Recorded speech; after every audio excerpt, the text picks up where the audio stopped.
Let's see historical correlation. In the last 20 years, for 17 out of 20 years, Indian market returns were in the same direction as that of commodity prices, which means if commodity prices went up, Indian markets also went up. But the split between this linkage with, say, the macro indicators. So, we have an index of fiscal deficit, current account deficit, and inflation together, because these are the three macro variables everybody follows. That is split right in the middle. 10 years, it's positively correlated, 10 years, negatively correlated. So, there is no linkage, as you say. And if you go through the fundamental reasons, from 2013, when the macro was as bad as it was, right? So 2013 to now, we have done reasonably well in an environment where commodity prices have fallen, which is against the normally established trend. But that happened because we started from an extreme. So when your deficits and inflation are at an extreme, then it starts to matter. But if we are somewhere in the middle, it actually doesn't matter. 30, 40 basis point slippage in fiscal deficit next year, assuming it's for the right reasons, will not necessarily mean markets will do poorly. If I look at the global setup, I'm going to move away from India to the globe, because that is what is bothering us right now. Such an extreme sell-off in commodity, can that lead to a huge disruption in any of the commodity producing companies or countries? I mean, the selling has been unreal. The problem may not happen with the financial sector, because financial sector is immune now. They've ring-fenced the entire banks now. They are not allowed to buy prop positions. But can you smell and can you see something bad happening in the commodity world? Well, it's not a hypothetical question any longer. I mean, you look at currencies of Brazil or Russia, look at what Saudi Arabia is trying to do with its currency peg, look at fiscal deficit of several of these countries, look at inflation figures in Brazil. I think it's already started to play out. We saw Nigerian currency move very sharply the last couple of weeks. So it's not a hypothetical question any longer. It started to impact the countries and companies that are directly dependent on commodities. But the hypothetical question we need to ask now is, how does it affect the rest of the world? Right? How does the commodity move or the issues that Saudi Arabia is facing affect the consumer companies of India? Right? It's hard to see the linkage, but as you dig deeper, the linkages are through remittances, they are through agricultural prices. There are several linkages, and those are the questions that we need to ask now. The question on what it does to those countries and companies, I think is answered by now. I don't think it's a question mark any longer.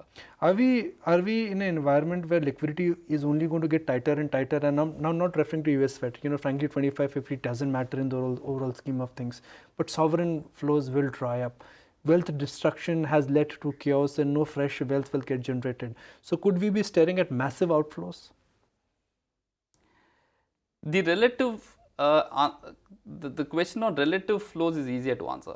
It's just that given our politics, given our reforms, given our reasonable macro stability, it's fair to say that India will do better than the rest of the emerging markets on a relative basis. The absolute flows, at this moment, it's tempting to say it's a disaster, right? But capital flows change, before you and I can wink. 6 months back, if you had asked me, or a year back, if you had asked me, or anybody else, on what will happen to capital flows, our answer would, we probably would look like fools based on the answer that we would have given then. Of course, so, everyone had written golden era, even including me. But yeah, what has happened in the last 6 months is extraordinary. Yeah, so I think therefore the natural learning for us is better not to predict it. I think what we need to stick to is how India does relative to other markets in terms of currency, in terms of capital flows. I think there we are well placed. But whether capital flows themselves dry up or not, it's an answer that I'll have for you post facto with lots of explanation, but not before it happens. If I look at the history of bear markets or typical correction, the markets will always overshoot. Right now, we are in line with what our earning estimates are. In fact, earning estimates are still higher. They have to be scaled down. So we can really overshoot on the downside if I look at the history of corrections. Yeah, neither are the expectations too low, nor are the valuations too cheap, right? Which is the reason that I mentioned those big numbers of corrections could be 10, 20, 30%. Again, I'm not predicting those kind of correction, but if there were to be a fear, all-pervasive fear, we neither have earning support nor do we have valuation support. Valuation slightly above average, on earnings estimate that are far above average. Both bottom up and top down. The index earnings for FY17 is forecast to grow anywhere between 17 to 20% next year. Which has to come down. Which incidentally was the forecast for FY16 12 months ago, right? Which incidentally was the forecast for FY15 24 months ago. So we have always started with 15 to 20% earnings growth and have kept correcting those estimates for that particular year, but not changing the growth rate for the subsequent year. So yes, earnings estimates do have to come down. What is interesting is earnings estimates are coming down for all sectors. Every year, if you look at the last 5 years, there would be 1 or 2 sectors that escape it. But almost all sectors, irrespective of your perception about those sectors, have had earnings corrections. For example, consumer staples, you would think that earnings are very stable. But last 5 years, every year, they have seen correction in earnings estimate. Right? So no sector has escaped it. Every year, 1 or 2 sectors escape it.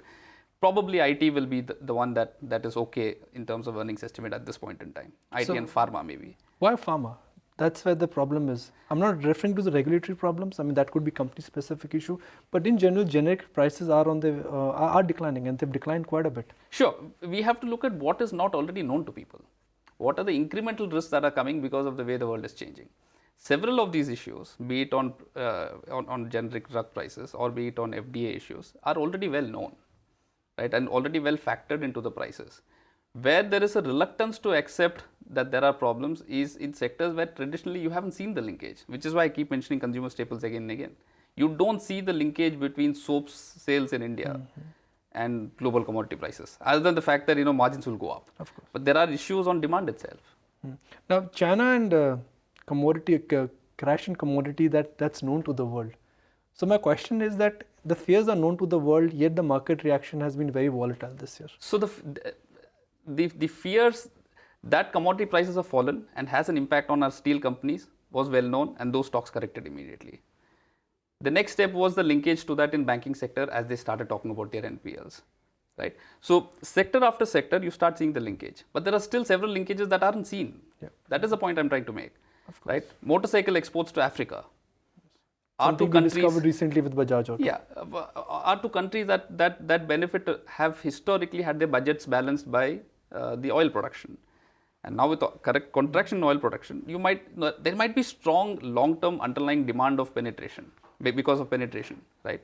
But in the short term, if there is a BOP crisis in that country and they stop issuing LCs, it impacts your numbers in the short term, right? So those kind of linkages will start to play out over a period.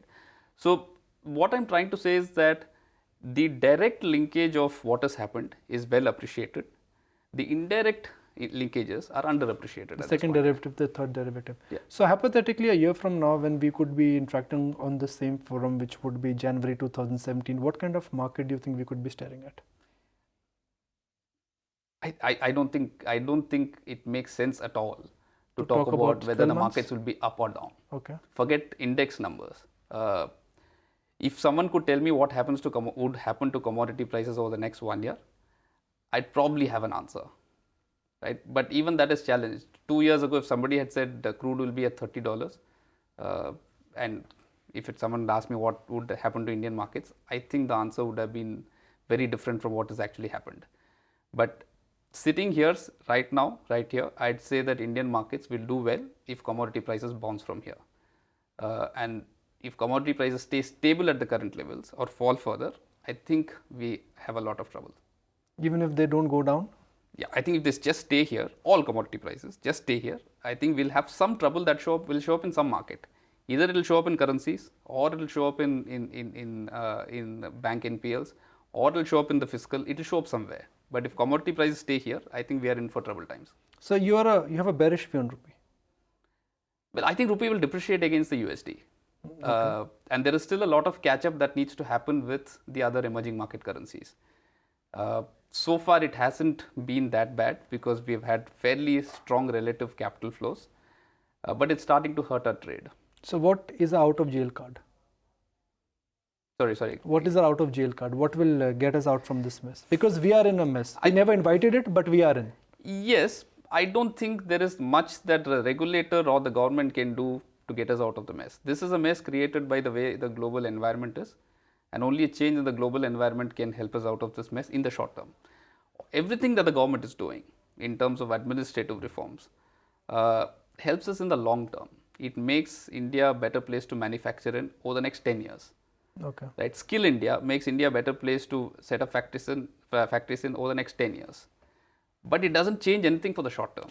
So I think we have to stop and overanalyzing what the government is doing. The government is also exposed to the same external factors that the stock markets are, and they'll have to react to it.